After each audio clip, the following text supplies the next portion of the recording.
Alors, bonjour tout le monde. Je suis désolé de ne pas être avec vous, mais je suis vraiment pas très en forme.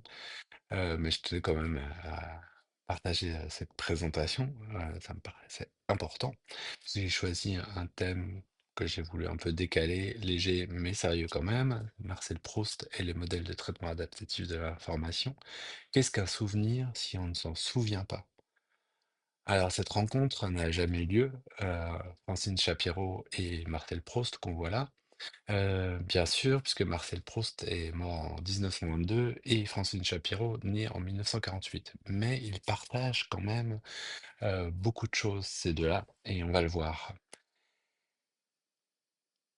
D'abord, des artistes visionnaires comme des peintres, des écrivains et des compositeurs qui, avant les avancées des sciences, ont sondé les profondeurs de l'esprit humain, ont révélé des vérités surprenantes, palpables, que la science moderne ne fait que découvrir ou redécouvrir aujourd'hui, comme Paul Cézanne, Cézanne et le processus de la vision, Igor Stravinsky et la source de la musique, Virginia Woolf, l'émergence de soi, et Marcel Proust, comme on va le voir, la méthode de la mémoire.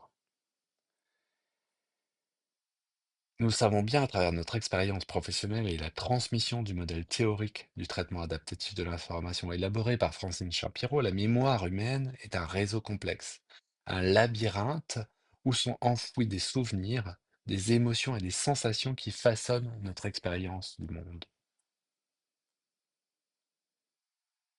Et au crépuscule de sa courte vie, Marcel Proust nous a offert une exploration de la mémoire dans laquelle sa vision résonne fortement avec les découvertes récentes en neurosciences et avec le modèle de traitement adaptatif de l'information. Bien que principalement reconnu comme un écrivain, je pense que Marcel Proust peut être décrit comme un véritable chercheur en quête des mécanismes profonds de la mémoire, du temps et de la subjectivité humaine, à travers son œuvre monumentale. Comme vous le voyez, il a écrit d'autres choses aussi, mais principalement à la recherche du temps perdu, en 7 volumes, édités entre 1913 et 1927. Donc, les deux premiers volumes ont été édités de son vivant et ensuite après sa mort. Pour le deuxième volume, Un nombre des jeunes filles en fleurs, il a eu le prix Goncourt à l'époque, en 1918. Et c'est les 2 premiers livres, 2 premiers volumes sont les seuls qu'il ait retravaillés, même jusqu'au moment de l'impression, puisqu'il a fait, hem, près je ne sais pas comment on dit, détruire, des impressions parce il voulait modifier certains extraits. Je ne sais plus si c'est Du côté de chez Swann ou À l'ombre des jeunes filles en fleurs, mais un de ces 2 volumes, qu'il a fait détruire pour réimprimer avec, des versions différentes. Les autres n'ont pas été complètement retravaillés, voilà.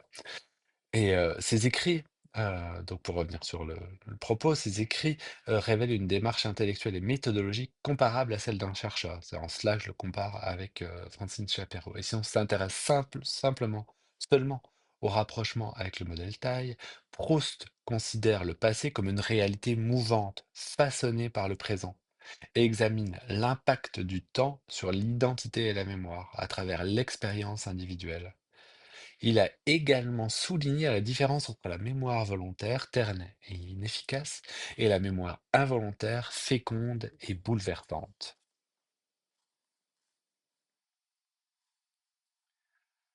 Proust s'apparente à un chercheur de l'esprit humain, en étudiant comment les souvenirs, modifiés par les émotions, sont réactivés par des stimuli sensoriels.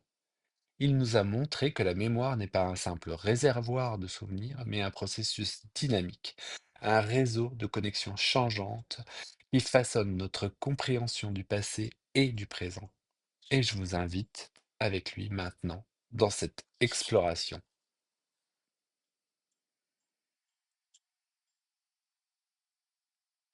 Chez Proust, la réminiscence est le point d'ancrage qui permet aux souvenirs enfouis de refaire surface.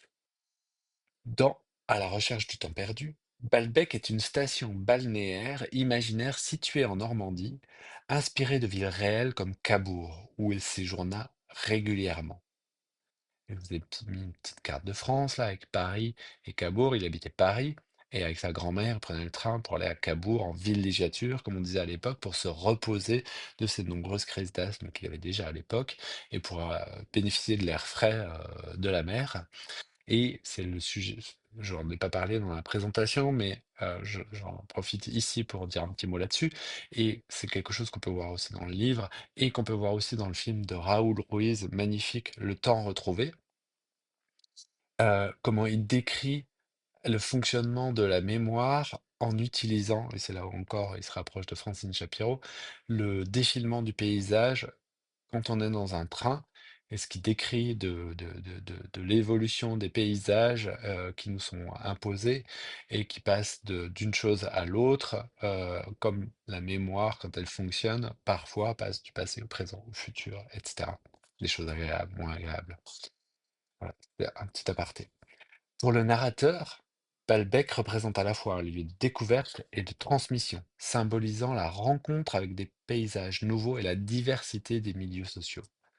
C'est là qu'il fait l'expérience de l'éveil à l'amour, en particulier à travers sa relation avec Albertine, dont je vais vous reparler ensuite, et qu'il observe les dynamiques complexes des classes sociales, notamment au Grand Hôtel. Balbec devient ainsi un cadre essentiel dans le parcours initiatique du narrateur entre exploration intime et observation du monde extérieur. Proust est un observateur obsessionnel de l'esprit et du comportement humain. Je vais vous lire un premier extrait qui illustre, selon moi, les liens entre Proust, cette Proust, et le modèle taille. Ça se passe à Balbec, dans le Grand Hôtel. Proust est presque adulte, un jeune homme, un grand jeune homme, et il retourne à Balbec seul, qui est un lieu donc de villégiature, un an après le décès de sa grand-mère. Dès la première nuit, comme je souffrais d'une crise de fatigue cardiaque, tâchant de dompter ma souffrance, je me baissai avec lenteur et prudence pour me déchausser. Mais à peine eus-je touché le premier bouton de ma bottine, ma poitrine s'enfla, remplie d'une présence inconnue, divine. Des sanglots me secouèrent, des larmes ruisselèrent de mes yeux. Manifestement, il est déclenché. L'être qui venait à mon secours, qui me sauvait de la sécheresse de l'âme, c'était celui qui, plusieurs années auparavant, dans un moment de détresse et de solitude identique, était entré et m'avait rendu à moi-même. Je venais d'apercevoir dans ma mémoire, penché sur ma fatigue, le visage tendre, préoccupé et déçu de ma grand-mère, dont je retrouvais, dans un souvenir involontaire et complet, la réalité vivante. Cette réalité n'existe pas pour nous tant qu'elle n'a pas été recréée par notre pensée. Et ce n'était qu'à l'instant, plus d'une année après son enterrement, à cause de cet anachronisme qui empêche si souvent le calendrier des faits de coïncider avec celui des sentiments, que je venais d'apprendre qu'elle était morte. C'est sans doute l'existence de notre corps semblable pour nous à un vase où notre spiritualité serait enclose qui nous induit à supposer que tous nos biens intérieurs, nos joies passées, toutes nos douleurs sont perpétuellement en notre possession. Si elles restent en nous, c'est, la plupart du temps, dans un domaine inconnu, où elles ne sont de nul service pour nous. Mais si le cadre des sensations où elles sont conservées est ressaisi, elles ont à leur tour ce même pouvoir d'installer seul en nous le moi qui les vécut.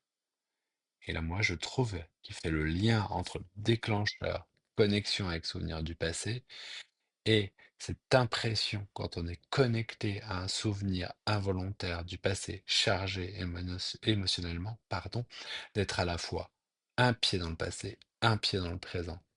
Le moi que j'étais alors et qui avait disparu si longtemps était de nouveau si près de moi qu'il me semblait encore entendre les paroles qui avaient immédiatement précédé et qui n'étaient pourtant plus qu'un songe.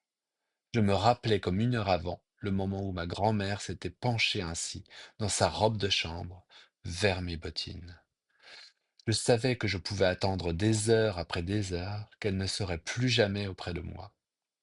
Je ne faisais que de le découvrir, parce que je venais en la sentant pour la première fois, vivante, véritable, gonflant mon cœur à le briser, en la retrouvant enfin, d'apprendre que je l'avais perdue pour toujours. Et là, je trouve ce moment magnifique parce que dans ce souvenir involontaire qui lui revient au moment où il est déclenché, quand il se penche pour défaire ses bottines, il ressent la présence réconfortante, pardon, chaleureuse, vivante de sa grand-mère et tout d'un coup la prise de conscience qu'elle ne sera plus jamais là, qu'elle a disparu, qu'elle est morte depuis 1 an. Et là, il ressent ce, ce manque et il peut commencer son deuil, ce qu'on voit ensuite dans le livre. Voilà. On s'intéresse au processus de la mémoire. La conception proustienne de la mémoire se rapproche de la représentation actuelle que s'en font les neurosciences, qui étudient le rôle des structures cérébrales dans la formation, le stockage et le rappel des souvenirs. Ce n'est pas un vaste réservoir de souvenirs, mais plutôt un système actif qui met en relation des traces mnésiques selon des connexions changeantes.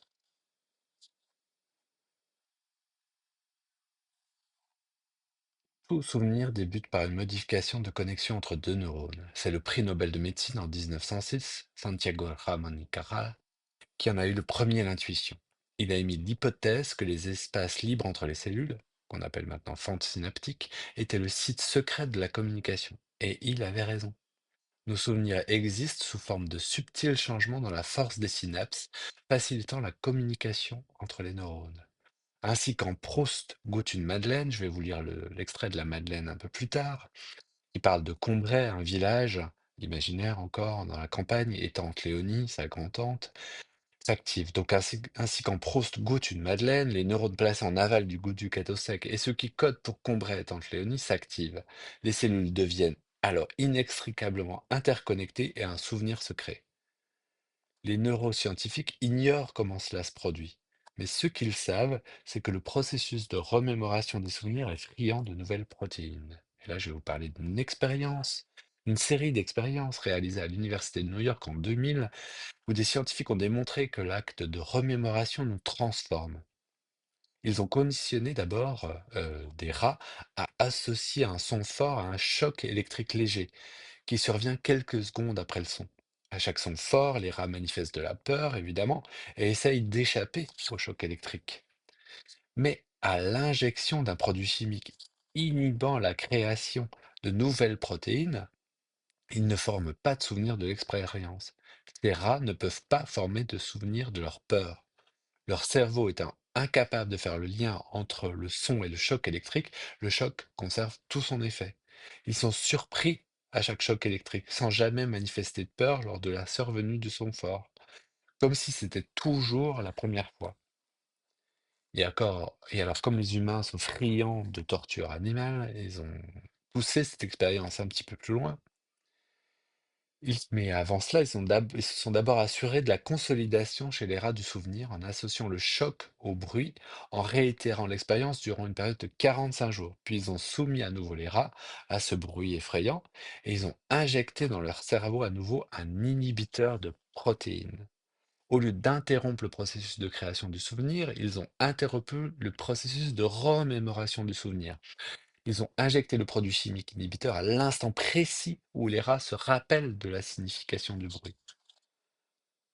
A priori, le souvenir à long terme devrait néanmoins exister, indépendamment de sa remémoration, placé quelque part dans l'un des dossiers.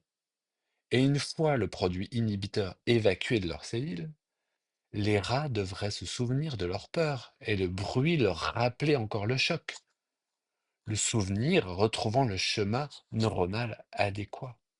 Mais rien de cela ne se produit. En effet, quand on empêche les rats de se remémorer le souvenir de leur peur, la trace du souvenir initial disparaît.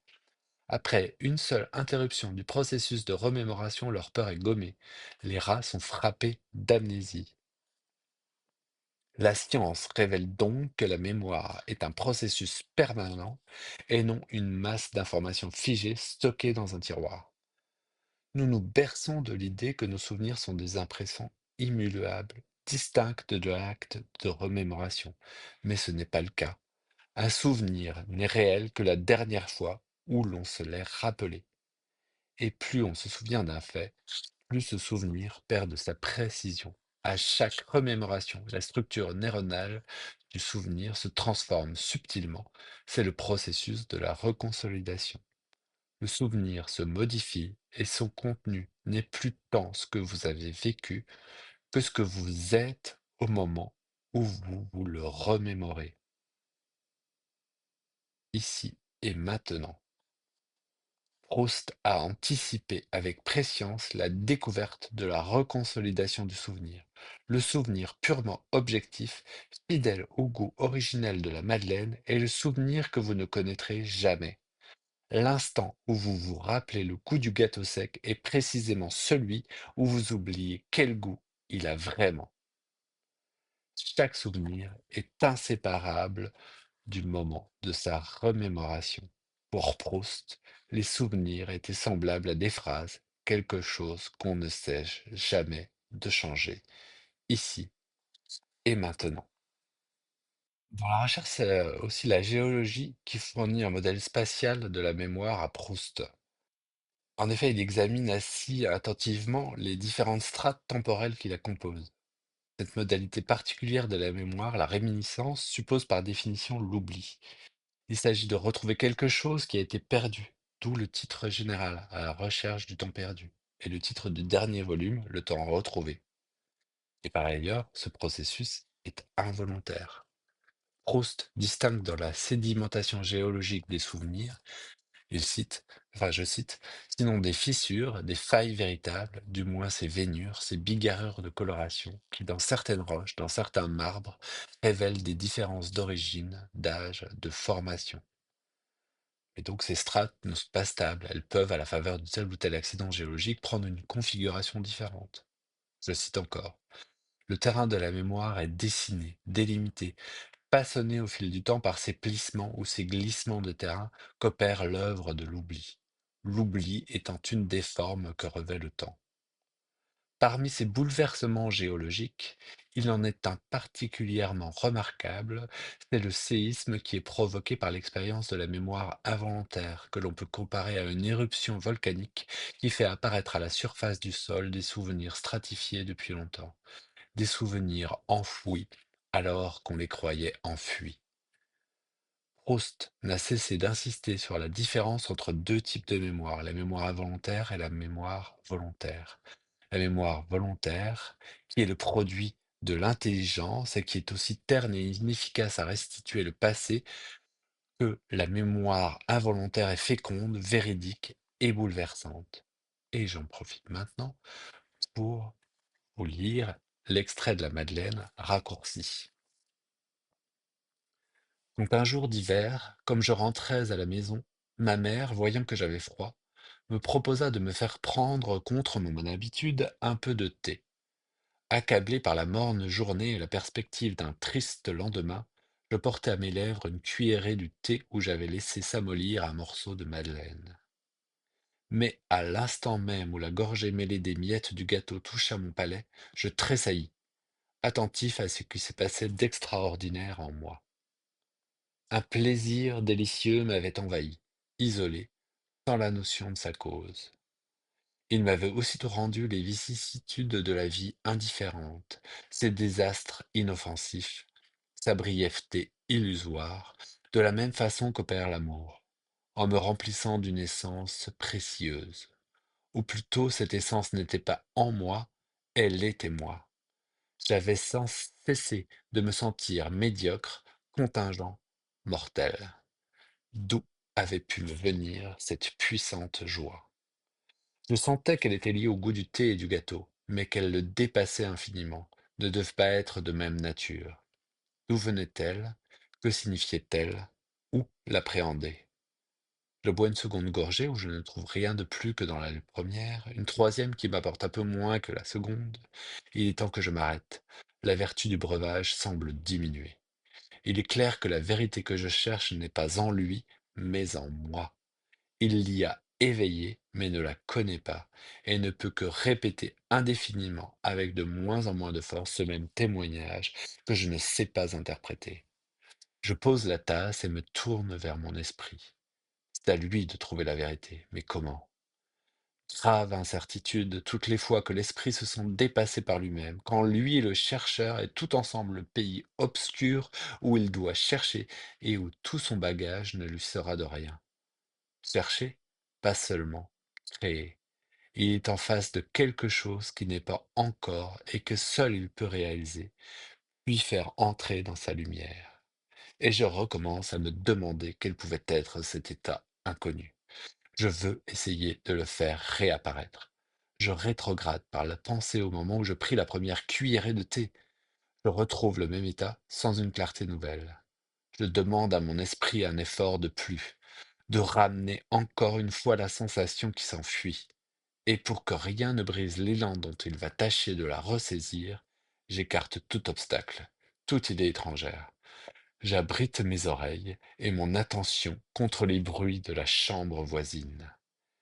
Mais sentant mon esprit qui se fatigue sans réussir, je le force au contraire à prendre cette distraction que je refusais, à penser à autre chose, à se refaire avant une tentative suprême. Puis, une deuxième fois, je le remets en face de lui, la saveur encore récente de cette première gorgée, et je sens tressaillir en moi quelque chose qui se déplace, voudrait s'élever, quelque chose qu'on aurait désancré à une grande profondeur. Je ne sais ce que c'est, mais cela monte lentement. J'éprouve la résistance et j'entends la rumeur des distances traversées. Et tout d'un coup, le souvenir m'est apparu. Ce goût, c'était celui du petit morceau de madeleine que le dimanche matin à Combray, quand j'allais lui dire bonjour dans sa chambre, ma tante Léonie m'offrait après l'avoir trempé dans son infusion de thé ou de tilleul. La vue de la petite Madeleine ne m'avait rien rappelé avant que je n'y eusse goûté. Mais quand d'un passé ancien rien ne subsiste, après la mort des êtres, après la destruction des choses, seule, plus frêle mais plus vivace, plus immatérielle, plus persistante, plus fidèle, l'odeur et la saveur restent encore longtemps comme des âmes à se rappeler, à attendre, à espérer, sur la ruine de tout le reste, à porter sans fléchir sur leurs gouttelettes presque impapables l'édifice immense du souvenir. Et dès que j'eus reconnu le goût du morceau de madeleine trempé dans le tilleul que de me donnait ma tante, aussitôt la vieille maison grise sur la rue, où était sa chambre, vint comme un décor de théâtre s'appliquer au petit pavillon donnant sur leur jardin qu'on avait construit pour mes parents. Et avec la maison, la ville, depuis le matin jusqu'au soir et par tous les temps, la place où on m'envoyait avant déjeuner, les rues où j'allais faire des courses, les chemins qu'on prenait si le temps était beau, de même, maintenant, toutes les fleurs de notre jardin et celles du parc de Monsieur Swann, et les nymphéas de la Vivonne, et les bonnes gens du village et leurs petits logis, et l'église, et tout Combray et ses environs, tout cela qui prend forme et solidité est sorti, ville et jardin, de ma tasse de thé.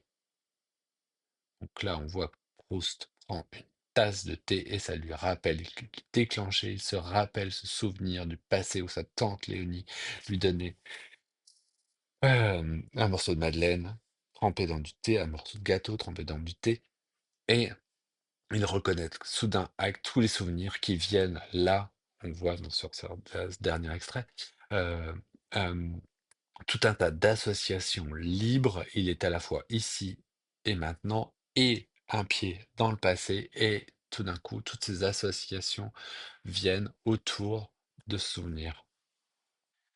Donc, dernière petite remarque également, il a eu l'intuition que certains sens étaient plus connectés à la mémoire, enfin, en tout cas de manière plus directe, et donc l'odeur et le goût. Et c'est ce que les sciences ont prouvé, puisque notre odorat et notre goût sont exceptionnellement sentimentaux, car ce sont les seuls qui sont directement connectés à l'hippocampe. Et alors maintenant, je vais faire une petite expérience, j'aurais voulu la faire en direct. Bien sûr, ça aurait été plus simple, mais c'est ainsi.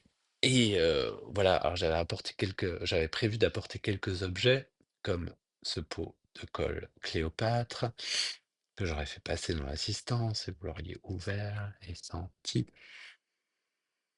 Une bonne odeur d'amande, qui rappelle plein de souvenirs. Également cet objet dont la couleur, la forme et l'odeur de citron vous rappelleront les les toilettes des écoles primaires, en tout cas moi ça me rappelle ceci, et l'odeur de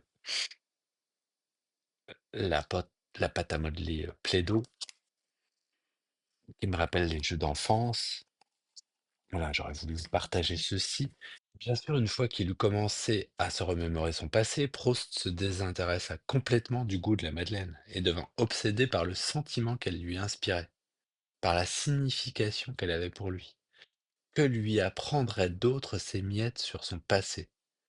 Quels autres souvenirs émergeraient? Alors que certaines des associations mentales consécutives de Proust sont logiques, d'autres semblent le fruit du hasard. Il comprend alors que la singularité est l'essence de la personnalité. Seule la reconstitution minutieuse du métier à tisser de nos connexions neuronales, quelle que soit l'absurdité de ces connexions, nous permet de nous comprendre nous-mêmes, car le métier à tisser, c'est nous. Là, elle décrit exactement ce qui se passe, pardon, je déplace mon écran, euh, pendant le retraitement. Peu importe ce qui vient, laissons venir et observons, peu importe l'absurdité de ces connexions, il nous reste à observer ce qui fait ce que ce métier à tisser va créer, et ce métier à tisser, c'est nous. Ce qui m'amène à parler du corps. Le corps n'oublie rien. Et voici le David de Michel-Ange qui est exposé à Florence. Si vous êtes amené à y aller ou si vous l'avez déjà vu, je pense que vous comprenez le choc que représente à la fois cette statue, ce corps, et la présence de ce corps dans ce lieu. Aucun lien avec Proust, mais c'est juste pour le plaisir de partager cette statue et l'impression qu'on a quand on est face à elle, en vrai. Hem, Dans les dernières pages, du Temps retrouvé, qui est le dernier volume de la recherche, le narrateur est frappé lors d'une matinée chez les Guermantes. Les Guermantes, c'est une grande famille aristocratique que Proust admire, enfin que le narrateur admire depuis qu'il est enfant, et il finit par accéder à aux mondanités qui l'amènent à rencontrer cette famille très longtemps. Et donc, lors d'une matinée chez les Guermantes, à la fin de sa vie, il est frappé par le vieillissement brutal des personnages qu'il a connus auparavant, par l'influence considérable que le temps a eue sur leur corps. Les marques du temps sur les visages en particulier suscitent chez le narrateur un étonnement et une réflexion très profonde sur les rapports entre le corps et le temps. Pour Proust, ce n'est pas en niant le fait ou l'expérience du vieillissement du corps, mais en prenant conscience des strates que la vie y a déposées que nous pouvons trouver l'aiguillon permettant de continuer à vivre au sens plein du terme. C'est notre corps et le temps incorporé en lui qui fait de nous ce que nous sommes. C'est notre corps et non pas seulement, comme nous aimerions parfois le croire, notre conscience ou notre mémoire, conçue de manière purement abstraite ou spirituelle, qui est la condition de possibilité de la continuité de notre être.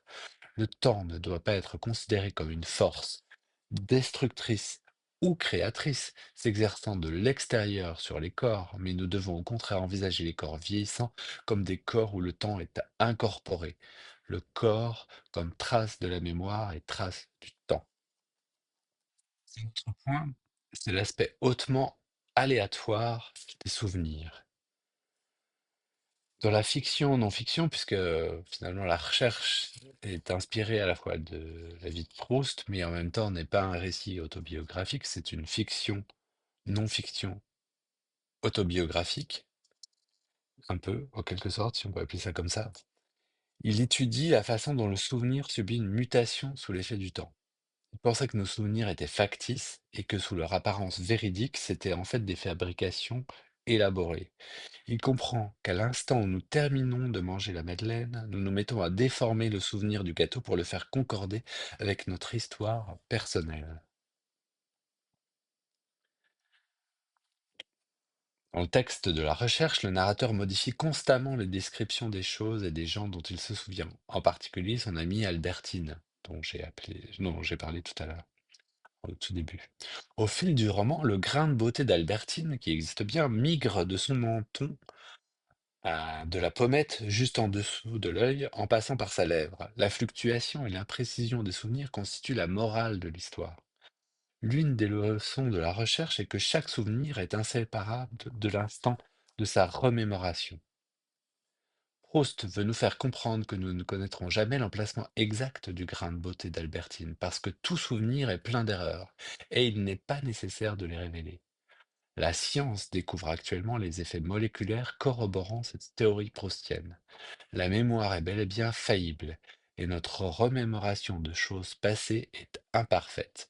Auparavant, dans la conception des neuroscientifiques, un souvenir était comme une photographie, un instantané fixe, et le mode de remémoration réel d'un souvenir n'avait pas d'importance. Au début du côté de chez Swann, qui est le premier volume de la recherche, Proust a tout oublié des sucreries de son enfance. Combray n'est qu'une campagne proche de Paris, parmi tant d'autres. Et puis, quand il mange la madeleine qui lui rappelle Tante Léonie, le souvenir revient le hanter comme un fantôme. Le temps perdu est retrouvé. Proust adorait ces soudaines révélations du passé, parce qu'elles semblaient plus fidèles, moins altérées par les mensonges du processus de remémoration consciente. D'où l'importance d'activer, quand on veut faire un plan de ciblage, les mémoires en utilisant les déclencheurs des situations concrètes du présent pour essayer d'activer ces mémoires involontaires et récolter les souvenirs qu'elles nous ramènent. Les souvenirs ne représentent pas directement la réalité, sont plutôt des copies imparfaites d'événements réels, la copie d'une copie de la photographie originale. Proust savait intuitivement que nos souvenirs passent forcément par ce processus de transformation. Si vous empêchez le souvenir de changer, il cesse d'exister. Donc ce qui est important, c'est le souvenir qui revient, tel qu'il revient, sans discuter si cela a été ou cela n'a pas été, puisque de toute façon, il est sans cesse transformé. Tel est le secret de Proust, la remémoration ne va pas sans distorsion. Certains souvenirs existent en dehors du temps, tels des tapis magiques pliés dans notre esprit. La réminiscence inconsciente est au cœur du modèle proustien de la mémoire. Même si nos souvenirs nous définissent, ils semblent exister sans nous.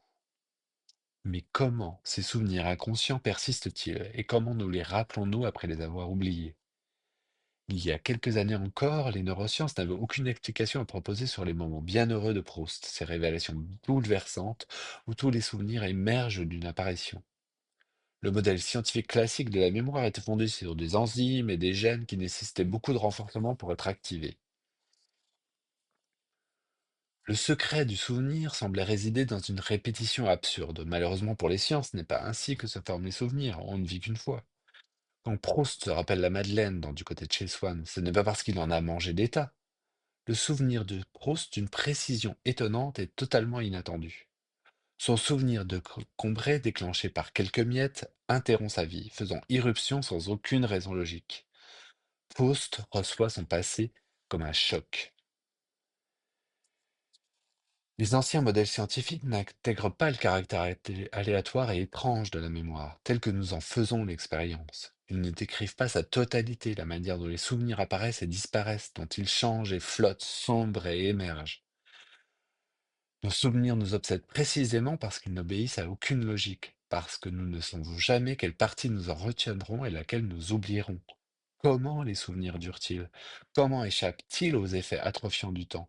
Après tout, les cellules cérébrales, comme toutes cellules, sont en flux constant. La demi-vie moyenne d'une protéine du cerveau n'est que de 14 jours, et un petit sous-ensemble des neurones de notre hippocampe meurt et renaît chaque jour. L'esprit est en état constant de réincarnation, et pourtant le passé donne l'impression d'être immuable. Nos souvenirs doivent alors être faits d'un matériau très solide, plus robuste même que nos cellules. Il existe une théorie issue du laboratoire du prix Nobel Eric Kandel pour tenter d'expliquer comment la mémoire peut résister au temps. Il l'expose dans un livre de vulgarisation qui s'appelle À la recherche de la mémoire, où il ne fait aucune allusion à Proust. C'est quand même fort. La preuve de Proust s'appelle l'aplysie. C'est un mollusque étudié d'abord dans les laboratoires français. L'aplysie est un sujet fantastique car elle possède peu de neurones, 20 000 regroupés en 9 ganglions. C'est une théorie qui a été pas mal controversée quand elle a été éditée en 2023, publiée en 2023 par exemple, sur le rôle du prion pour expliquer le fonctionnement de la mémoire. Mais une étude suisse en 2025 est venue confirmer cette idée du rôle du prion dans les mémoires à long terme. Alors revenons à cette aplysie que nous voyons là en train de nager. Le docteur Kozik du laboratoire de Kandel a découvert que toutes les synapses du système nerveux de la piscine présentent une protéine, la CPEB, dont les extrémités ont toutes les caractéristiques du prion. Ils ont tenté de comprendre le rôle de la CPEB en la bloquant. Pardon. D'abord, il faut savoir que la CPEB, protéine, est capable d'activer l'ARNM. L'ARNM, c'est la recette, c'est le truc qui va chercher la recette dans l'ADN pour fabriquer les protéines. C'est indispensable pour la fabrication des protéines. Et les protéines sont indispensables à chaque création de souvenirs. Et de plus, cette molécule non barbare est présente dans l'hippocampe qui joue un rôle central dans la mémoire. Sans CPEB, les neurones de la limace de mer sont incapables de se rappeler quoi que ce soit. Les prions, je fais un petit écart sur les prions pour bien comprendre, les prions étaient auparavant considérés comme les vilains pathogènes d'une tribu comprenant les pires pathologies au monde. On connaît la maladie de la vache folle, Creutzfeldt-Jakob, mais les biologistes commencent également à comprendre que les prions se trouvent partout. Ils sont définis comme une classe de protéines existant en deux états et deux fonctionnements distincts, actifs ou inactifs, alors que les autres protéines n'ont qu'un seul état naturel. Les prions sont des protéines avec deux états distincts, actifs ou inactifs. Et en plus, ils peuvent changer de conformation, c'est-à-dire s'activer ou s'activer, se désactiver, pardon, de manière autonome. Et une fois qu'ils sont activés, les prions peuvent transmettre leur nouvelle conformation infectieuse aux cellules voisines, sans aucun transfert réel de matériel génétique. Juste le fait qu'ils s'activent peut activer ou désactiver les prions des, euh, des cellules voisines. Donc les prions sont réputés indestructibles, mais d'une plasticité étonnante. Et les prions CPEB ont la faculté de changer de forme facilement, créant ou effaçant un souvenir. Donc, c'est seulement quand le gâteau sec est trempé dans le thé que le souvenir est rappelé à la surface, que la CPEB revient à la vie. Le goût du gâteau sec déclenche une bouffée de nouveaux neurotransmetteurs vers les neurones représentant le Cambrai, et si un certain point critique est atteint, la CPEB activée infecte les dendrites voisines. Les dendrites, c'est ces espèces de petites branches qu'on voit s'échapper comme ça des neurones et qui vont connecter d'autres dendrites, et c'est là où il y a les fentes synaptiques, et d'autres neurones. Euh, donc cette secousse cellulaire, la CPE activée, infecte les dendrites voisines, et c'est de cette secousse cellulaire que naît le souvenir. Après son activation, la CPEB marque une ramification dendritique spécifique comme souvenir. Ensuite, la protéine attendra tranquillement dans vos synapses. On pourrait ne jamais manger une autre madeleine que le Combray sera encore là, perdu dans le temps. Chaque fois que nous évoquons notre passé, les ramifications de nos souvenirs redeviennent malléables. Si les prions qui marquent nos souvenirs sont pratiquement immortels, leurs caractéristiques dendritiques sont toujours en mutation, faisant la navette entre deux pôles, remémoration et oubli. Le passé est à la fois perpétuel et éphémère. Donc les souvenirs, comme le soutenait Proust, ne font pas que perdurer stoïquement, ils changent immanquablement. Et d'autres expériences ont établi un lien entre une carence en CPEB dans l'hippocampe de la souris et des déficits spécifiques de la mémoire à long terme. Mais le modèle de la CPEB demande aussi que nous transformions nos métaphores sur la mémoire, parce qu'en effet, la mémoire, notre mémoire, n'est pas le miroir parfait de notre existence. Comme Proust le soutenait, le souvenir des choses passées n'est pas nécessairement le souvenir des choses telles qu'elles étaient. Le passé est caché hors de son domaine et de sa portée, en quelque objet matériel que nous ne soupçonnons pas. Durant toute notre vie, nos souvenirs demeurent merveilleusement volatiles, mais dans leur miroir changeant, c'est nous-mêmes que nous voyons. Et avant d'en arriver à la conclusion de ma présentation, je ne résiste pas au plaisir de vous partager une dernière petite Madeleine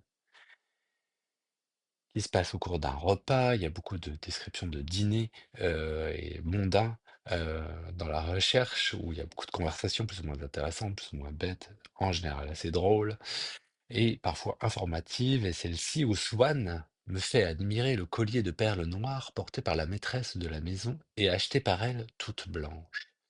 perle devenue noire à la suite d'un incendie qui détruisit une partie de la maison. Là-dessus, le docteur Cottard nous apprend que des catastrophes de ce genre produisent dans le cerveau des gens des altérations tout à fait pareilles à celles qu'on remarque dans la matière inanimée, et cite le propre valet de chambre de Madame Verdurin, qui, dans l'épouvante de cet incendie où il avait failli périr, était devenu un autre homme, ayant une écriture tellement changée qu'à la première lettre que ses maîtres, alors en Normandie, reçurent de lui leur annonçant l'événement, ils crurent à la mystification d'un farceur. Et pas seulement une autre écriture, selon Cottard, qui prétend que de sobre cet homme était devenu si abominablement pochard que Madame Verdurin avait été obligée de le renvoyer. Ah, c'est une parfaite description de ce qu'on appelle maintenant un TSPT, le pauvre homme traumatisé, en plus, double peine, se faire renvoyer. Cottard me dit avoir assisté à de véritables dédoublements de la personnalité, nous citant le cas d'un de ces malades à qui il suffisait qu'il touchât les tempes pour l'éveiller à une seconde vie, vie pendant laquelle il ne se rappelait rien de la première, si bien que très honnête homme, dans celle-là, il y aurait été plusieurs fois arrêté pour des vols commis dans l'autre, où il serait tout simplement un abominable gredin. Ce qui amène Madame Cottard à narrer qu'une donnée toute semblable a été mise en œuvre par un amateur qui est le favori des soirées de ses enfants, l'Écossais Stevenson, et là, elle parle évidemment de Dr. Jekyll and Mr. Hyde, publié en 1886, qui évidemment Proust connaît parce qu'insatiable lecteur, insatiable chercheur et fervent de littérature anglaise. Il connaissait évidemment Dr. Jekyll et Mr. Hyde, il a voulu le citer et trouver un moyen de faire le lien avec cette description de médecin. Je rappelle que son père et son frère étaient médecins, donc il s'intéressait aussi beaucoup aux sciences et à tout ce qui tournait autour de la médecine. Donc il a voulu faire le lien entre ce livre, la description des médecins du TSPT mais voilà, je trouvais ça assez génial en avant-conclusion, pour une dernière petite madeleine et en conclusion très rapide, je vous propose de retenir ceci, je fais exprès d'exagérer, tous les souvenirs sont faux, alors on peut se détendre et détendre les patients par rapport à tout ce qui vient. Le principal, c'est d'observer, observer, observer. C'est le but de la thérapie, observer ce qui vient sans être juge, sans faire le tri, en étant curieux et en se laissant surprendre, et surtout retraiter, retraiter, retraiter en faisant confiance au processus, parce que c'est le processus qui permet de créer le tissu de notre métier à tisser. Et le métier à tisser, c'est nous. Et surtout, lisons des romans parce que dans les romans, il y a toute l'essence de ce qu'est le comportement humain. Dans les descriptions des romanciers et romancières, bien sûr, il y a parfois bien plus que ce qu'on peut trouver en information dans des livres psychologiques ou des livres de description de clinique ou de théorie. Voilà. Les deux sont complémentaires, mais surtout, lisez des romans. Voilà, j'espère que ça vous a plu, vous êtes bien amusés, que vous avez appris des choses. Je voulais vous apporter des madeleines, peut-être il y en a quelques-unes pour conclure tout ça. Et j'étais accompagné depuis le début par mon petit pote Marcel Proust, qui était dans mon dos à me surveiller et j'ai pris beaucoup de plaisir à faire cette présentation et à l'écrire et à faire des recherches et j'espère que ça vous a plu et je vous dis à bientôt. Si vous avez des questions, vous pouvez m'écrire sur, LinkedIn ou bien sur, sur Discord ou, tout autre moyen. Vous pouvez m'envoyer des mails si vous avez des questions ou les transmettre à Eugénie et qui me fera un plaisir de me les transmettre et je vous y répondrai bien sûr avec plaisir et j'espère à bientôt. Au revoir. Ciao, ciao.